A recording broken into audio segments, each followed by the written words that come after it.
Westworld Season 2, Episode 7 reveals some of the central secrets of the season. Bernard and Ford are inside the Cradle, the digital simulation of Westworld. We learn that the Delos Company's secret project is to study guest behavior and understand the human mind, so that they can make backup copies of people to make humans immortal. They did this with James Delos, and Ford copied himself the same way. So far, these copies can't survive in physical bodies, or they degrade like James did. That's why Ford got Bernard to put his copied mind in the Cradle, where he lives digitally. But James and Ford aren't the only copied minds. Later in the episode, Dolores mentions all the souls gathered in that valley. It sounds like Delos made copies of lots of human guests, and since copies break down in the real world, Delos is storing these minds digitally in the valley. So the valley might be like the Cradle, but instead of storing host minds, it stores human minds, waiting to eventually put them in physical bodies. You can argue that making clone copies of people isn't the same as immortality. James died 100 times, but each time he did have his memories, and he believed he was James. And as William says, if you can't tell the difference, does it matter? Ford also explains how Bernard was made. We already knew that Bernard is based on Arnold, Ford's partner who died years ago, but apparently Bernard was created from Ford and Dolores' memories of Arnold. These flashbacks in episodes 1 and 6 show Dolores refining Bernard in the Cradle, testing him until he's convincingly like Arnold. So this process is similar to how Delos made a copy of James, but Ford says that while James is a direct copy, Bernard is a bit different to Arnold. He's an original work, which must be why Bernard doesn't break down like James does. And this is the difference between Ford and Delos. Delos wants to make perfect copies of human minds to be preserved, immortal, predictable, but Ford wants to make a new people, hosts with the free will to evolve and change, like Bernard, Dolores, and Maeve. But Ford says he needs to take back Bernard's free will for a bit. Ford moves his digital self out of the Cradle and into Bernard's head, so that Ford controls Bernard. Ford says that for the hosts to survive, they need to open the door, which seems to mean hosts escaping Westworld. And the Westworld ARG hints at how this might work. It shows imagery of the Trojan horse, so one theory is that Dolores will put the minds of her hosts inside the bodies intended for the humans stored in the valley. With human bodies, the hosts could sneak into the real world, like a Trojan horse. This would also solve the problem of the explosives in host spines. The hosts' old bodies could be left behind in the valley, with those empty minds that Antoine finds. And for poetic revenge, Dolores could even put some human minds from the valley inside old host bodies to be captured or killed as hosts. This would, in a way, give both sides what they want. The hosts would be free like humans, while the humans would be immortal like hosts. They'd swap. But this is just speculation. What we know is that Delos' plan is to copy and immortalize human minds, and that Bernard is based on memories of Arnold. Bernard leaves the Cradle with Ford in his head. Ford makes Bernard get rid of Elsie, who's been super chill about Bernie's weirdness and assault. Then Ford brings Bernard to the control room, and talks about the burning of the Library of Alexandria as a metaphor for Westworld. He says destruction isn't the end, it's a whole new story in itself, so there's a slow-motion battle to Beethoven's Seventh. This season sees beauty in chaos. Ford makes Bernard shut down some systems to give Dolores more freedom to kill. Then he forces Bernard to gun down humans.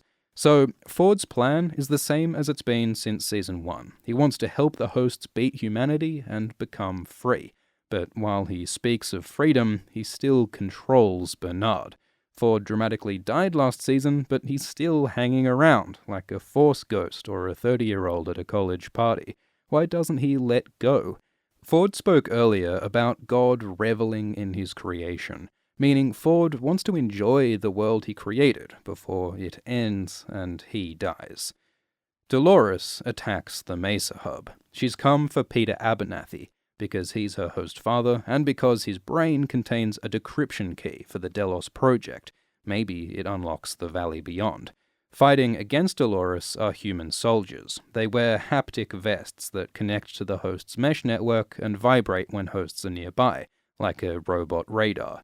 But Dolores' hosts surprise them by wearing the clothes of dead human soldiers.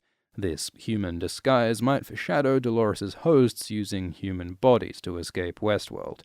Dolores wants to destroy the host backups in the Cradle so that Delos can't keep resurrecting and controlling hosts. She sees eternal life as a trap and wants the freedom to die like a human, at the same time that humans are seeking immortality like a host.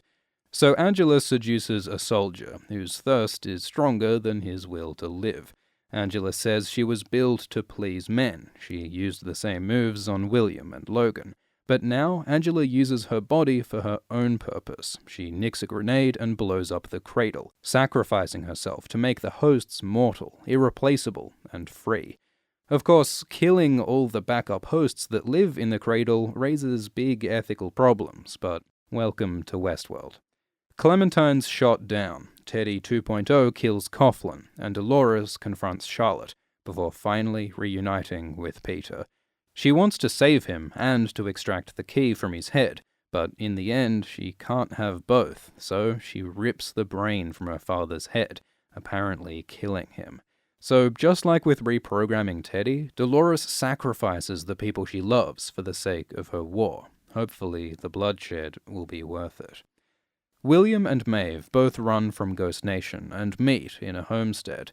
William thinks Ford programmed Ghost Nation to bring them here, but Ghost Nation might have their own reasons for arranging this reunion. Maeve remembers the time that William killed her and her daughter, so for revenge she shoots Bill, and uses her voice power to make Lawrence's cousins also shoot him. Lawrence turns up to protect Bill, so Maeve uses her voice commands on him. But they don't work, apparently because Lawrence is awake and conscious. So instead, Maeve makes Lawrence remember all the times William killed him and his family. William's done terrible things to Lawrence over the last 30 years. So Lawrence shoots Bill, who is somehow still alive. Maeve frames this as a choice for Lawrence, just like she let Akane and Musashi choose. But Maeve only gives Lawrence this choice after her voice control fails. Lawrence's cousins don't get a choice, so does Maeve only give free choice to the hosts that she can't control anyway? 'Cause that's pretty bullshit. What Maeve really cares about is her daughter, who is suddenly captured by Ghost Nation, which is weird, 'cause previously Ghost Nation has captured humans like Stubbs and Emily and Lee. Why capture Maeve's host daughter? Maybe they just want to lure Maeve. Akechida says she's meant for the same path as him. We'll learn more next episode. Just as Ghost Nation arrives, Delos Security shoots down Maeve and Lawrence. This is the team Lee called for help. He tries to save Maeve, but this attack is his fault. Lawrence is left for dead, maybe for good, and William is left with 4 bullet wounds. He's gonna need a real good health pack. Maybe his daughter Emily will help him. Maeve is taken to the Mesa, bleeding and near death. Then Dolores turns up, victorious in her battle. It seems like Maeve's philosophy of freeing and loving hosts has lost, while Dolores' philosophy of killing and controlling hosts has won. Dolores acknowledges that her way is dark, but she says it's necessary to survive. Dolores offers to kill Maeve to spare her from the humans, but Maeve refuses. She made a promise to save her daughter, so maybe love will win in the end. Lee is hiding in the shadows. He might fix Maeve and help her find her daughter, and Dolores rides off. She's got the key, ready to enact her big plan at the Valley. But Bernard, Ford, and Elsie want to get to the Valley first, and William also seems headed there, though at the moment he's bleeding. That's the latest we know of the past timeline. Most folks are either shot or headed to the Valley. After this, we know that the Valley floods, and Strand arrives, and Bernard wakes up on the beach. And then we get to the latest part of the future timeline, where Charlotte and Strand take Bernard and Stubbs to a secret lab. This is where Ford made Bernard kill Theresa last season, and Strand wrongly accuses Stubbs of the murder. It's a weird old plotline to bring up. Maybe it's just an excuse to find this secret room full of Bernard bodies. These are old versions of Bernard. One has the old-style mechanical face. But maybe Ford used several of these at once. Many Bernards make light work. But the point is that Charlotte realizes that Bernard is a robot, and she thinks that he knows where Dolores took Peter's brain with the key.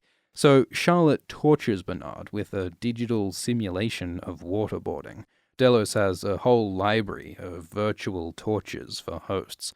By the end of the episode, Bernard tells Charlotte that Peter's brain is at the valley beyond, which seems obvious if the key is connected to the Delos project in the valley. Is this the big secret Strand's been grilling Bernard about all season?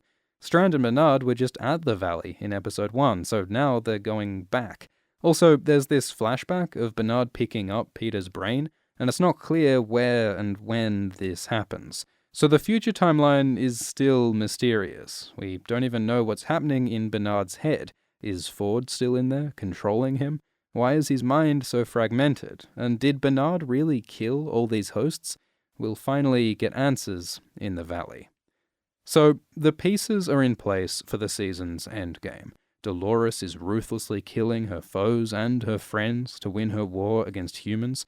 Maeve is also killing a lot, but she says she cares about freedom, and she wants to save her daughter. Charlotte and Strand represent human hubris and brutality, which used to be William's job, but he might now have a hope for redemption through Emily. Ford is the creator god, watching the apocalyptic fireworks he lit. And Bernard mostly just wants people to stop fuckling with his brain. It's about freedom and control, God and love, legacy and memory, and maybe, in the end, it'll make sense. Thanks for watching. Please like and subscribe, and thanks to the patrons, including Daniel Armadi, Elizabeth Mary, Leslie Valencia, Nordak, Ben King, Jeffrey Stanovich, and Willies. Cheers.